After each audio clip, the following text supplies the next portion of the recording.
This video is to help you with task 1 for the elementary handbook. To go over the basics, the first thing that you need to do is you need to read pages 12 to 17 in your handbook. This is going to tell you what you really need to do for task 1. You also need to look at the specifications page on 59 in your handbook.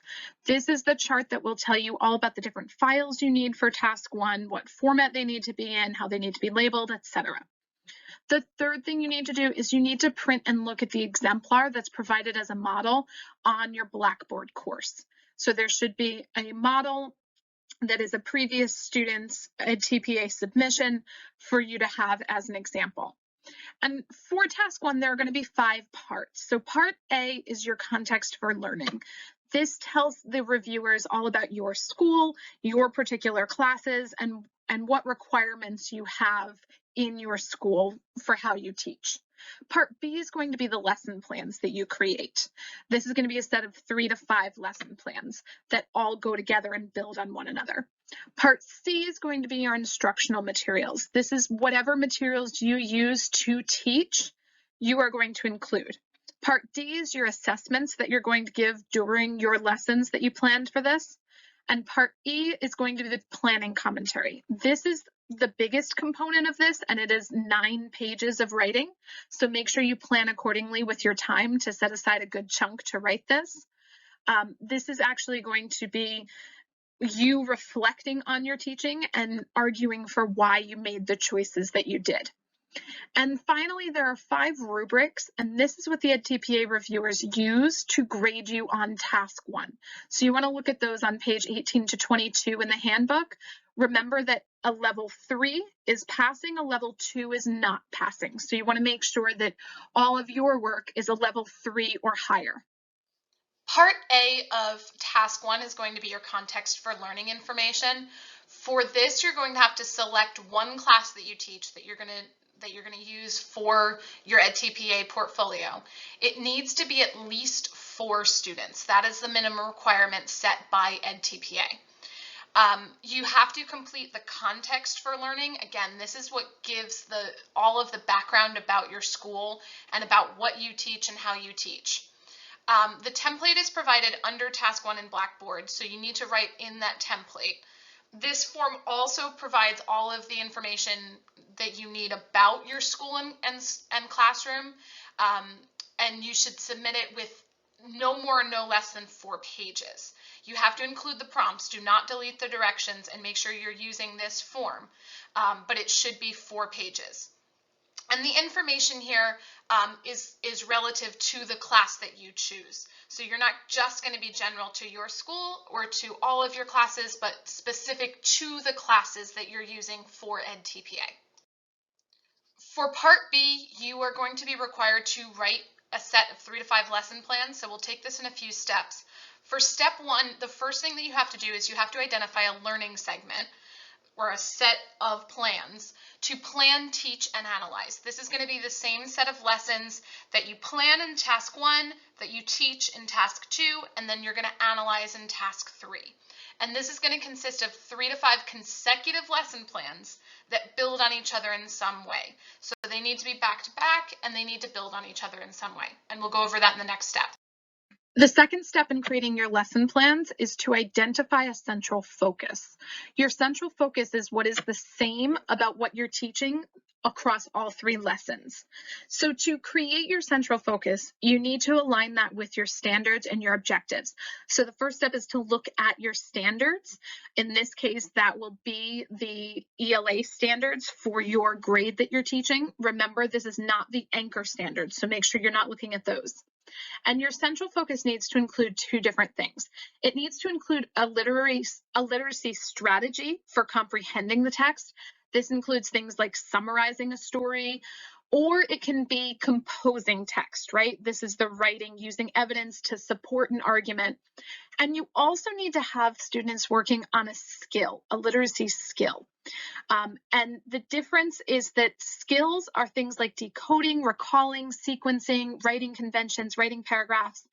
You can tell the difference between the 2 because a strategy is what you're teaching them to intentionally try to practice that day.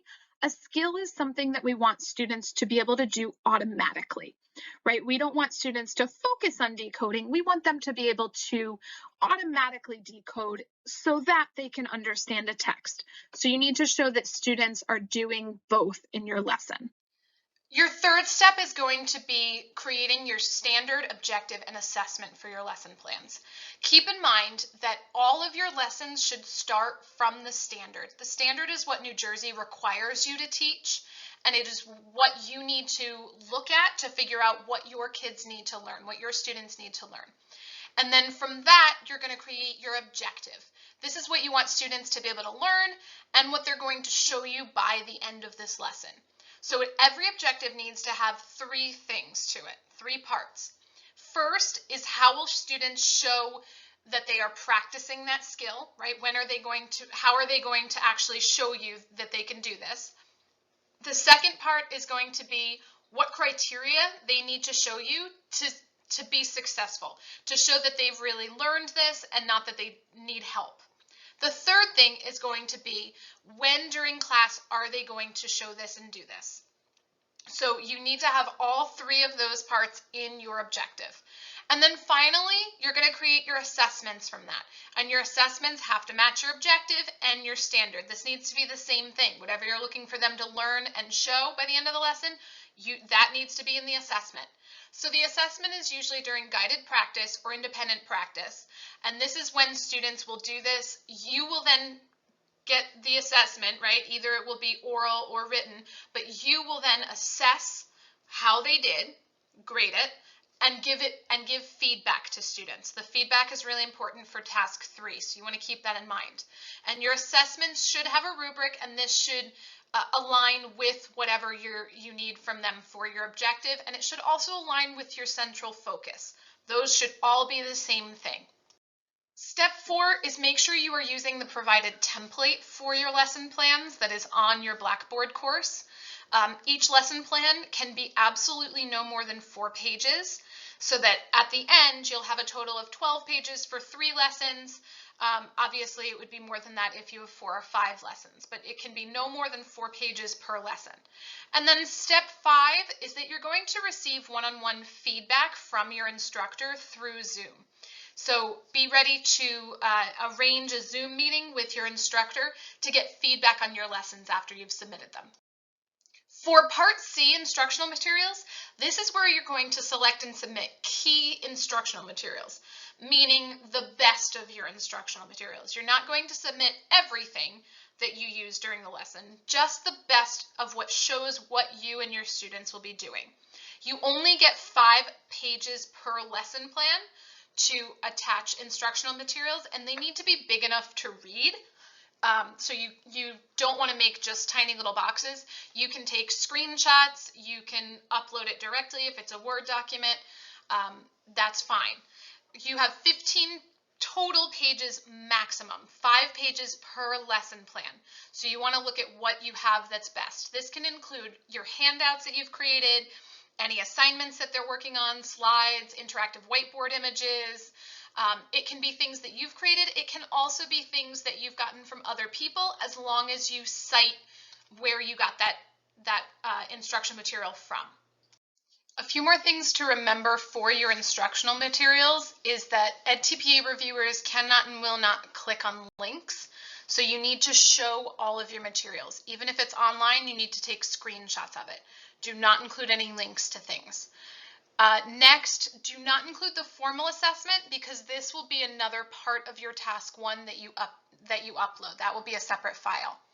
5, information must be presented in the order that it's taught, and you want to label it with lesson 1 materials, lesson 2 materials. You can be more specific than that, but make sure that you put it in order of your lessons and that you name it according to each lesson. And then finally, make sure you check the specifications page in your handbook that we gave the page number to before, for how to title the file name when you save it, and how to title each set of materials within the doc. That's going to be really important so that you don't get an incomplete. Part D is going to be your assessments. So you are going to submit blank copies of all of your written assessments, or directions to any oral or performance assessments, make sure that they're blank. The point of this is not to submit student work. The point of this is to submit the blank assessments to show them what you will be assessing. Each assessment must have a grading tool. You have to have a checklist, a rubric, something that tells what parts of your objective are being evaluated, and how they're being evaluated, so that you know whether a student is really passing or they didn't reach that level of skill enough. So it absolutely needs to be related back to your objective and your central focus.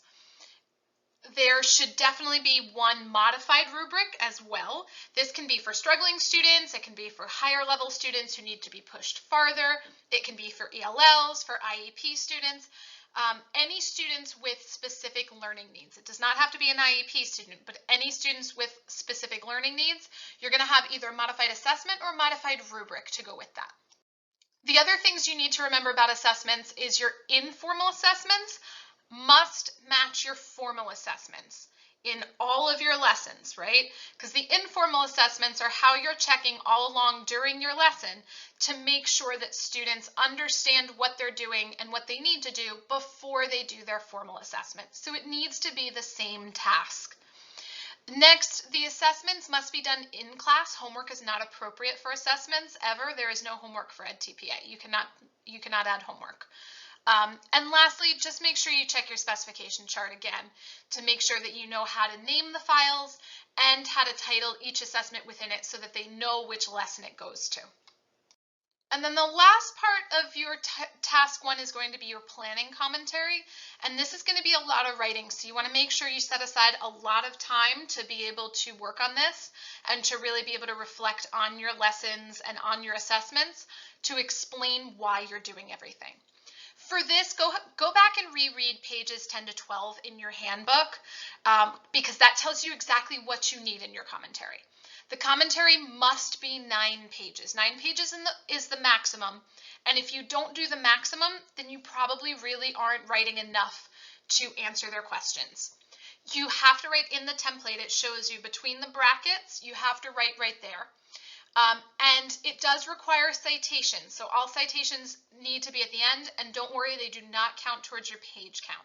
Okay, question 3 is going to ask you for citations, and just remember that you must have at least 2 of them, and these need to be well-established research citations. This is not your colleague told you to, or a teacher pay teacher assignment, right? You want to make sure you go back and look at your other courses where you studied theory or where you looked at real research on education and use some of those sources to back up why you're teaching the way that you're teaching. How do you know that you're using best practices?